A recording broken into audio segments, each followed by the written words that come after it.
Some people prioritize gender representation way too much. The lack of important girl characters in Smiling Friends is really disappointing. Why? Why is it really disappointing? I don't understand the need for a female character in a comedy where the point isn't about the characters being male or female. Smiling Friends is great, I really like it, but I never once thought that what the show needed is more women. The same way I never thought that what Madoka Magica needed was more men. Considering what a boys' club the new ground scene was, it makes sense. I mean, even if it's true, I still don't understand why you are so bothered by it. Especially when you don't watch it. I mean, if you don't even watch it, why are you even bothered by it? Are you bothered by the prospect of a lack of female representation? Because those are not enough grounds for any workable criticisms. Smiling Friends is great as it is, and I think you should watch it rather than complain about it. People complain about the dumbest things a lot of times. Human anatomy is normal. It's also normal to wear clothes. Some people might be sensitive. I'm sorry, just because some people might be sensitive to nudity doesn't mean a story that doesn't feature nudity should cover itself up. I recommend those people to look at something else instead. SA victims have trauma. So? People have trauma browsing social media. Does that mean we should ban the whole thing? I think those people should step away from the things that traumatized them to begin with, but that's just me. Also, we should draw clothes instead of normalizing naked bodies. Well, someone is being incredibly prudish, and you wonder why people want to kick you out of the fandom. I think the only person being bothered by nudity here is you, and we kindly suggest you leave because we're not changing anything just for your comfort. Speaking of being bothered by nudity, clearly this person doesn't want to be bothered by sexualization. I don't know what the context of this conversation is, but it's best for us to start in the middle. This isn't porn. This is men using goonslop objectification of women to get engagements. Two very different things.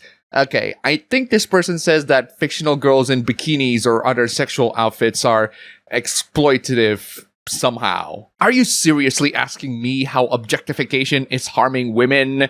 To real women, yes, not to fictional ones. Learn the difference. Yes, it entertains men that women are objectified and not seen as people.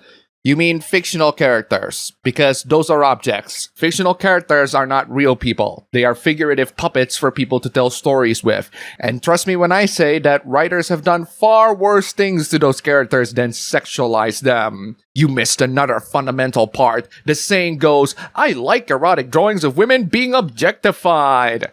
Except the women are fictional. They are not real, and therefore they can be objectified as much as we like. Treating people like objects is wrong, because people are being treated like objects, not objects are being treated like objects. Learn the difference. If you want to see people treating women like actual objects, look no further than the red pill scene. This person is going nowhere. Who should men be listening to for advice, direction, understanding? This was quite the throwback hoopla from 2 years ago. Are you an adult? If yes, then you should listen to yourself. Do what you think is right. Stop listening to influencers. We can't listen to Kevin Samuels. We can't listen to Andrew Tate. We can't listen to Fresh and Fit. Woof, those are not a lineup of people you should be listening to at all. Not everyone has a father. Not every father has the knowledge needed to navigate the modern world. The issue isn't that people lack father figures. The issue is that you choose to follow people rather than learn from the actual lessons being taught by those people. You can learn lessons from anyone, not just your mentors, but also even your enemies. Also, you're not looking for people to seek guidance from. You're a human NPC. You are incapable of making your own decisions. So you had to look for other people so that they could do the thinking. It's kind of nuts how many people think this way.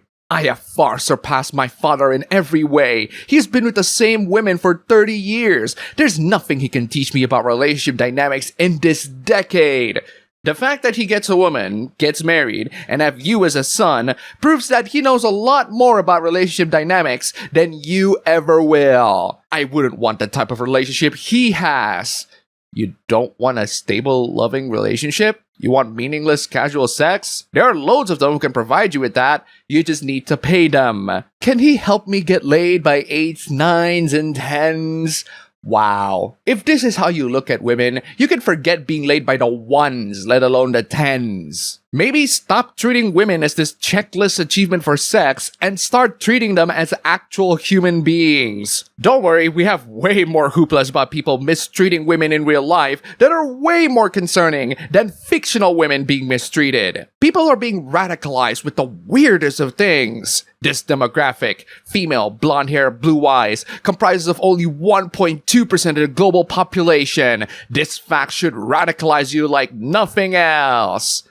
Why? I'm not interested on blonde hair, blue eyes women. If you're interested in them, then yes, I guess you would be radicalized, but there are many other girls out there. Also, a quick Copilot fact check reveals, oh god, fewer than 1%. How are you gonna sleep at night with that information? And even so, that's still around 20 to 25 million women, and if you're looking for a partner under 30 years old, that's still around 5 to 6 million women. Rough estimate, but my point is, 1.2% in the context of a world full of 8 billion people is a lot. Yes, she is. That's my wife. Well, if she is, that's a very big if, then I really don't see why anyone should be radicalized about it. Unless you're a Nazi and you only want to breed with the blonde hair, blue eyes women. Funnily enough, there's a strange phenomenon of radical online bigots who spout Nazi stuff ended up being non-white. It's funny that way. Bad power! If you are going on hunting to find the perfect women and continuously treat them as this target achievement, at least make sure that they are not taken. How desperate do you have to be that you must find relationships in someone else's relationship? Am I the only one who thinks it's immoral to express romantic desire towards a person who is currently in a monogamous relationship? Well, morality is subjective, so while I wouldn't exactly call it immoral, it's still not a nice thing to do. Look, I'm 32. There aren't too many good ones left. Oof, should I play the Catherine Game Over screen for you? If she's married, I respect it completely. If she's my age with a 4-year boyfriend, I might go for the steal. Wow, look at Homewrecker here preferring non-single women. You're not James Bond, dude. I think there are loads of women out there that are also looking for relationships that are way better options than women who are still in a relationship with someone else, especially for 4 freaking years. I get that 32 isn't old, but I don't really want to be the 68-year-old dad at their high school graduation. That's nice and all, but you're not gonna make things easier looking for women who aren't single. If she's willing to cheat on her current boyfriend for you, then she's willing to cheat on you for her next boyfriend. Even if you do get her with this method, she is not worth it. There's no rules I have to respect. It's all fake. You go after what you want or lose. Okay, if you're gonna talk about not following rules, then let's talk about practicality. If you are looking for women who are not single and already in a 4-year relationship, you're gonna waste even more of your time hitting that woman, more so than the time you spend hitting on women who are single. And again, if she's willing to cheat on her current boyfriend for you, she's also willing to cheat on you for someone better. The point is, if you are gonna look for relationships, don't be a dick and look for someone who is single. Don't worry, ladies and gentlemen, there are plenty of those. Unfortunately, finding a girlfriend requires the right mindset, and this person clearly doesn't have it. This was quite the throwback 2 years ago. Is it impossible to find a girlfriend? No, it's not impossible to find a girlfriend. I'm a massive asocial introvert, and yet here I am about to get married. You're just putting your efforts into the wrong things. I fell for the improver memes and spent stupid amounts of time, money, and energy looks-maxing to find a girlfriend. Yes, ladies and gentlemen, this person spent a lot of time, money, and energy trying to tweak on their looks to find a girlfriend instead of, talk to one? Have you ever played any of the Sims games? Learn how to build relationships in that game and apply the general idea in real life. Do you know how many girlfriends I've had? 0. Yeah, it's almost as if maxing your body skill isn't going to attract people. Seriously, play The Sims. Do you know how many dates I've had? 0. Of course you've never had dates. You never asked for them. Do you know how much female interest I've had? 0. That's the funny thing about working out in the gym. You're more likely attracting male interests than female. Sorry, dude, but you are not a literal chick magnet. To get girls, you must ask them out. Stop blaming everyone else and put some effort into doing that. And maybe you'll have a chance. Until then, you'll remain single your entire life. And that's all for the video today. Here's a cat. Huge thanks to all the wonderful sponsors this week. You're all fantastic. Don't forget to check out my previous videos here. Click the like button, comment, subscribe, join the YouTube membership, leave some tips, just $1 down below. And thanks for watching.